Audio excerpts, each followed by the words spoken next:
Hi, and welcome to the Research Room, a space to make research by the people for the people. Perfect synergy.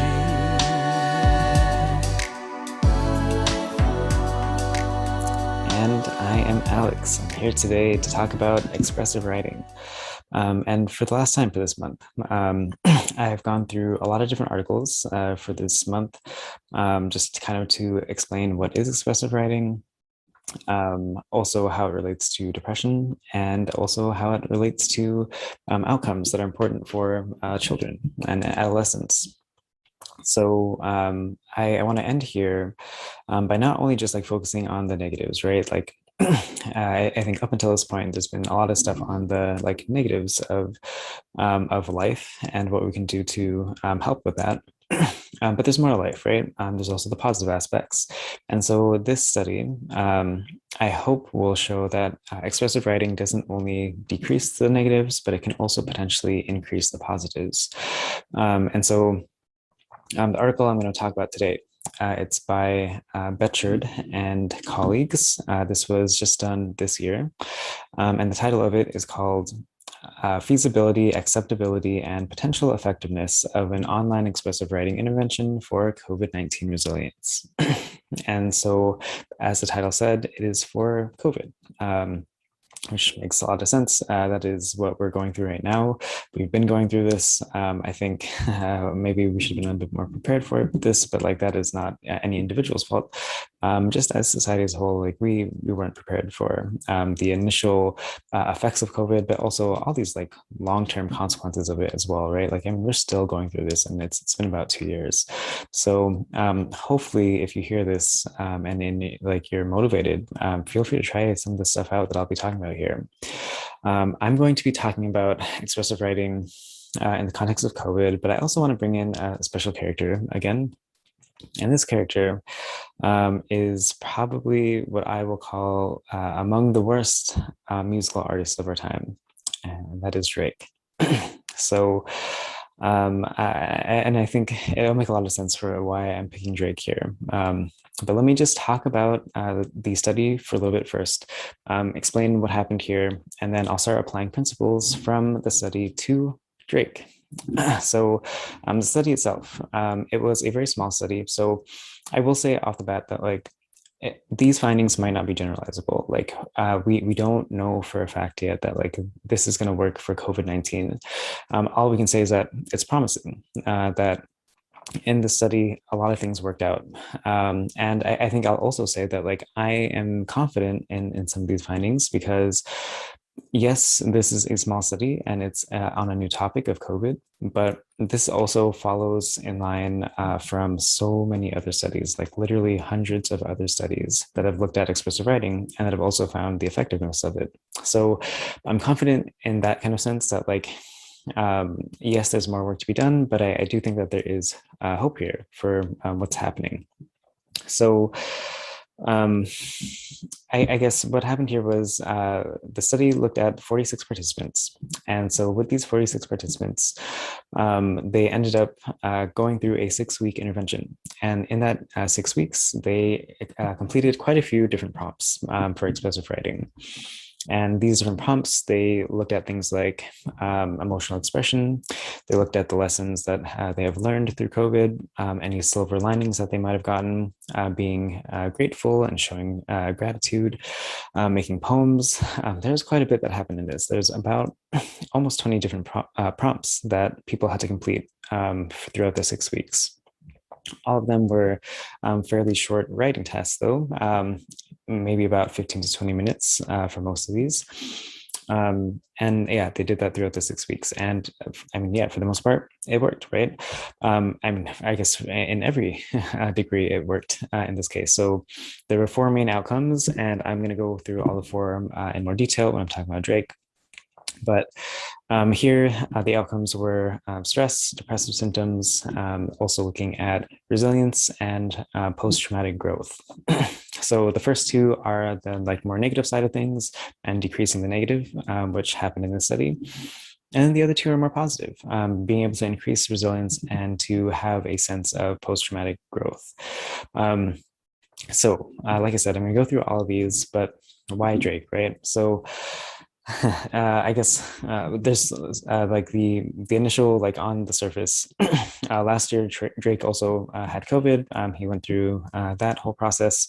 It didn't seem like COVID like really affected him, which is, I mean, great. I'm glad that he wasn't affected by it. But I mean, just in general, right? Like Drake is, I mean, whether he's this person or not in real life, at least through his music, he's this very like thoughtful, deep, provoking, and just kind of sad character, right? Like he's always going through something. It seems like yeah, usually a heartbreak of some sort. He's always in his feels. So I wanted to be able to apply this to him because I think there's a lot of room for growth when it comes to Drake. So I'm going to be noting some lyrics that he has, and I mean sometimes they're really positive, sometimes they're not so positive. But I think through expressive writing we can help grow together. So first outcome is all about stress, and so here. Um, one of the prompts in the study was looking specifically at how COVID has affected relationships and any losses that might have occurred, which makes a lot of sense, right? Like that has unfortunately been a vast proportion of the society has now encountered people that have had COVID and potentially has also gone as far as passing because of it. So for this, maybe Drake has also gone through this, and even if not quite the exact same idea of like passing, maybe they dissolved a relationship or something, right? And of course, that's very important to Drake. He makes so much music about this, so let's say I end up asking him to write about his emotions and to also do some benefit finding. So to be able to see the positives within the negative, this negative of whatever loss of relationship that he had.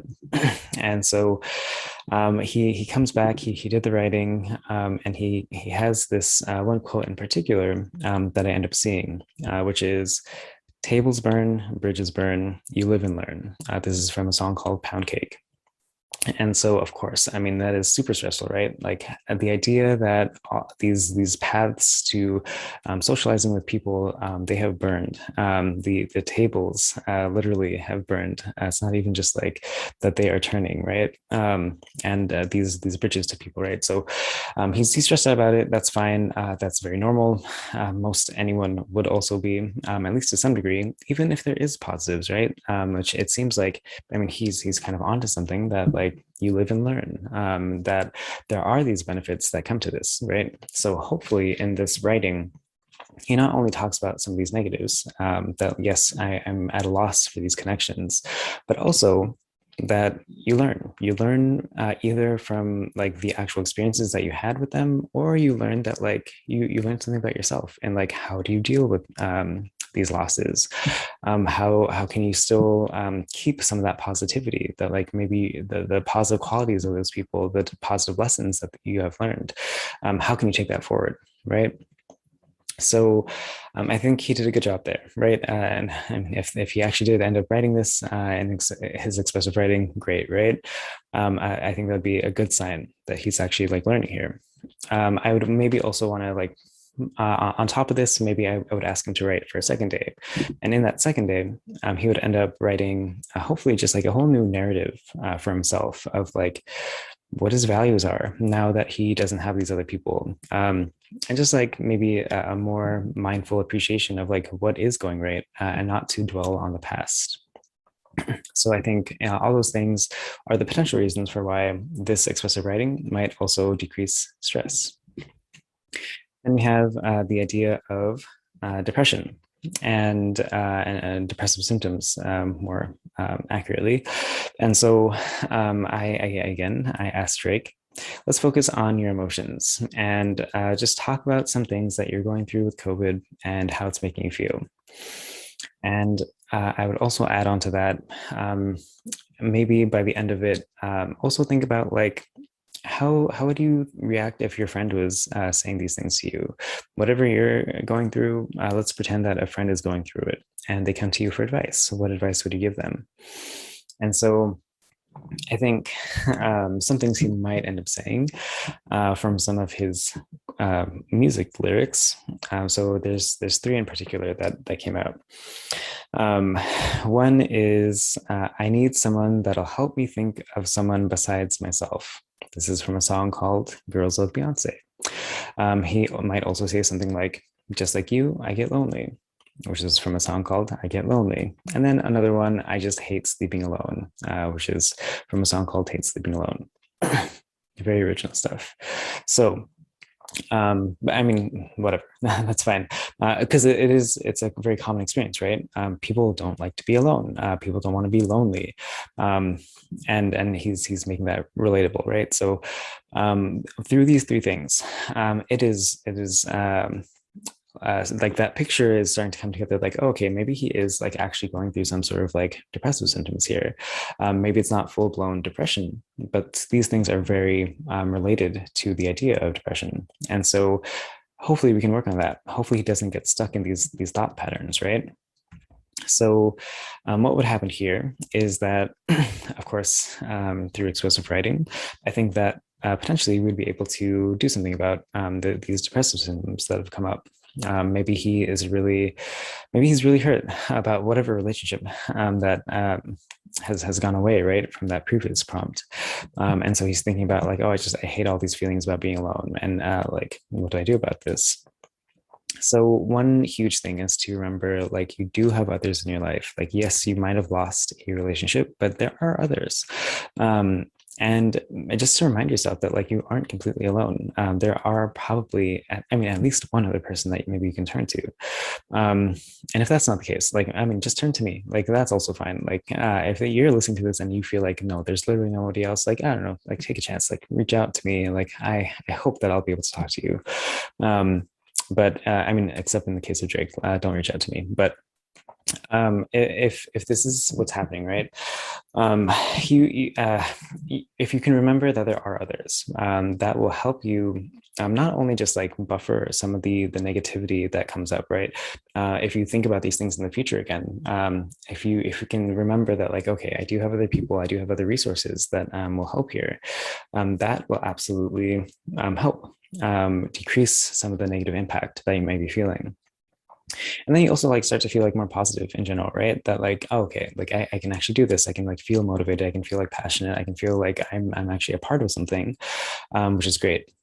And if not that, then there's also other things that like, okay, you can remind yourself of the other parts of yourself that are positive. Maybe you start to think that like, oh, like that person is gone because like I'm a bad person or whatever, right? That's not the case, right? There's plenty of reasons why people leave, and maybe there are, of course, qualities that you can work on, but even in that case, like there's still positives to you, right? And so to remind yourself, like don't just dwell on those negatives, like think of those positives right now, like you need it. So I might tell him something like, write about your own strengths and gifts and how they could be a service to others. What are your personal strengths and resources? It doesn't matter if you are alone or not. We don't want you to feel lonely, however. So remember the times that you did feel good and where you might have felt good with other people. And rather than getting stuck in those times where you feel bad, which of course is normal and it happens, but it's not everything to life, just remind yourself of these other moments. What actually made you feel good? What made you feel positive? What made you feel joyful? And so maybe he'll show me his writing from the next day. Maybe he'll say something like, "I'm really trying to make it more than what it is, because everybody dies, not everybody lives." A song called "Moment for Life," right? Um, so that would hopefully help him remember that yes, it's even just a strength in itself that he's gone through this, he's endured it, he's still alive. And honestly, not everyone can say that. So there are positive qualities here that he can hang on to. Okay, so then next is resilience. We keep talking, me and Drake. And so here I ask him to write about COVID and his feelings, and really just like help like go ahead and get your feelings out here. Go ahead and just like any of these negatives that you're feeling, like just go ahead and lay them out. Like no one's going to judge you here.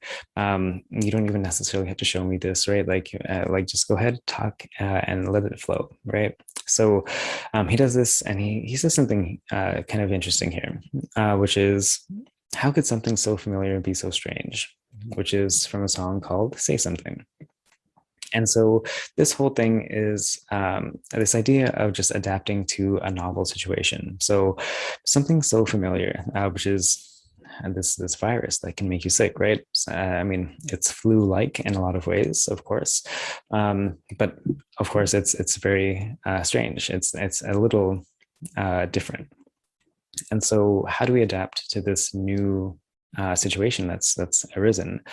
Um, and like again, just remind yourself, like, I mean, you are here, right? Like you are alive, and what can you do with that information? You've gone through COVID, specifically you, Drake, that you've gone through COVID at this point. What can you do with this knowledge now that you have adapted to this new thing?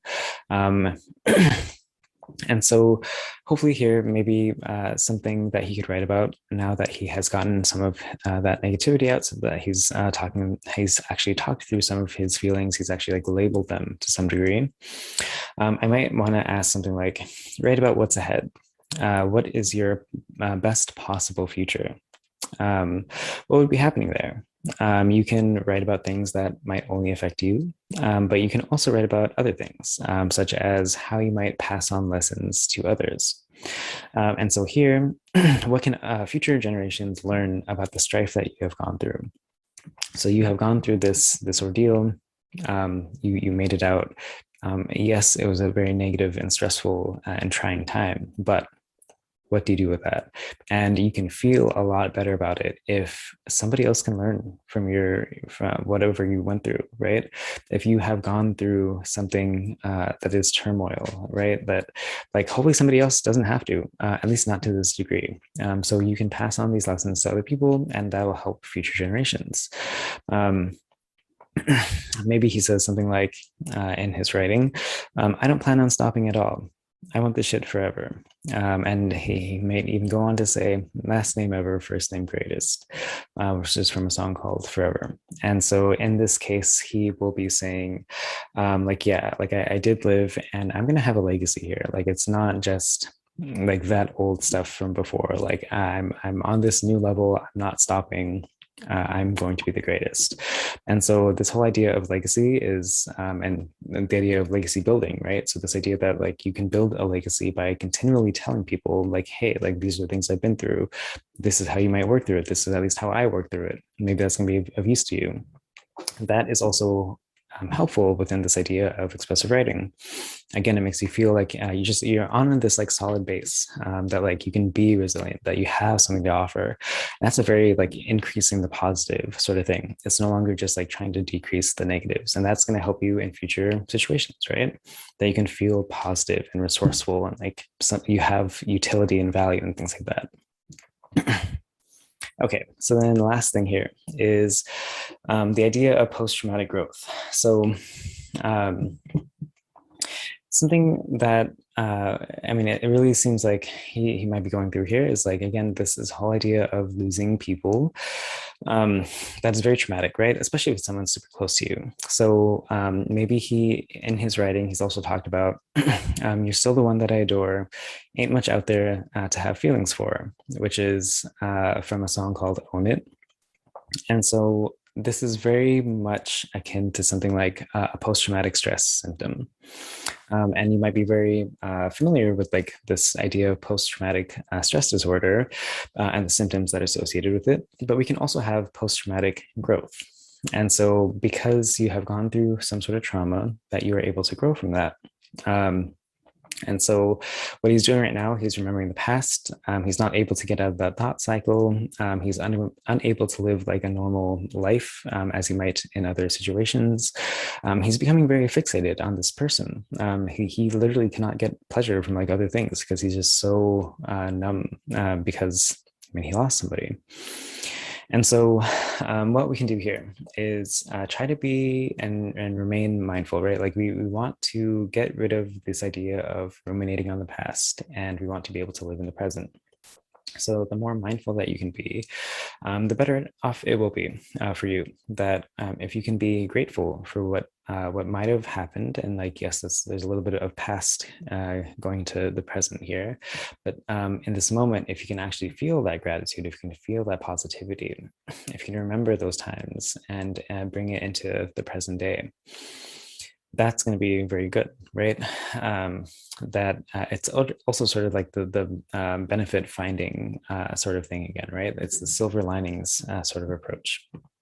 And so if you are being grateful, then you can maybe also talk about like, again, what does that add to your experience of life? And maybe that experience of life also might be transferred to other people, that you can like become this source of positivity for others. You've learned through this trauma and this loss. So maybe the prompt would be something like, and this might be especially good for someone like Drake, is to write a poem of gratitude. What are you thankful for? What gifts, blessings, kindnesses are present? Maybe even write about what you've learned about yourself through this process. And I think that's going to help get out of this idea of like, okay, like these things happened in the past, but like here I am in the present. What are the gifts that I have now? What are the blessings?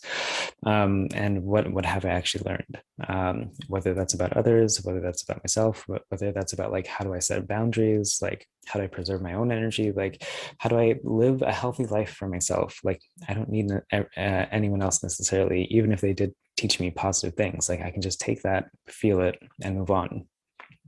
Cool. So all these ideas that like you can bring about positivity through the negative, that I think would also increase something like not positive, post-traumatic growth. And so that's what's happening here with Drake.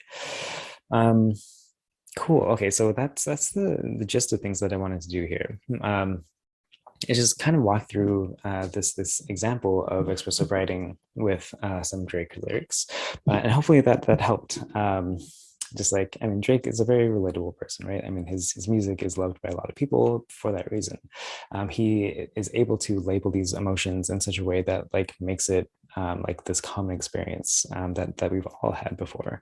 And so because of that, I think hopefully if you can realize like, oh, okay, like it's not like he's doing something necessarily special for himself. Like, I mean, he's just writing, right? And I think through writing, like you can help yourself, right? That's the whole idea of expressive writing. And so that's definitely the case here. So I'll leave it there for now. And that kind of also wraps up this month on expressive writing. I imagine I will be talking more about expressive writing. There's so much more to talk about expressive writing than what I've covered in just this month.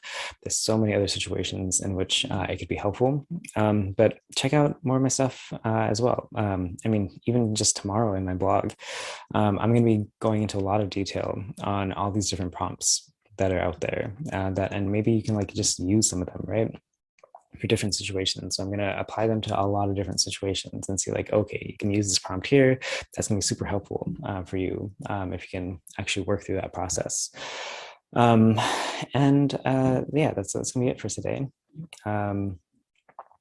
The rest of stuff that you can find is going to be on the website, of course, which is roomforresearch.com. And then also on social media, all the content is also there. So that is going to be at Room for Research.